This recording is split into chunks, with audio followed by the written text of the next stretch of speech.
मामा आप जिनके साथ तुम अपना झूठा प्यार वाला, मैं चाहती हूँ कि आपके सारे काम मैं करूँ और आप मुझे दुआ दें, रिश्ता बनाने के लिए चली हो ना,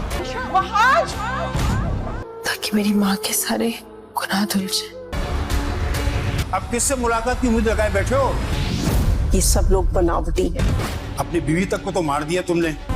झूठे हैं। बीवी मर गई तो क्या हुआ?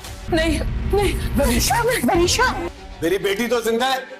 नाज़रीन, ड्रामा से लाफत के आने वाले एपिसोड में हम लोग देखेंगे कि महमूद को भी वर्षा की खबर मिल जाती है कि वो खुश है और शिफा का बेटा पैदा हुआ है।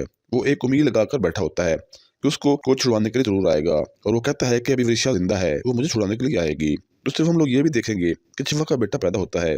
सब लोग घर में बहुत खुश होते हैं। इधर वरीशा अपने गुनाह धोना चाहती है। वो बीजान से कहती है कि आप मुझे मौका दें कि मैं आपकी खिदमत करूं ताकि मेरी माँ के गुनाह धुल जाएं। नारी वरीशा को उसकी माँ बार बार तंग कर रही है, उसके ख्वाब में आती है, जिसकी वजह से वो ज़हनी मरीज हो गई है। महक अब भी वर्षा को ख्वाब में कहती है कि ये लोग तुम्हारे वफादार नहीं है, ये तुम्हें धोखा देंगे।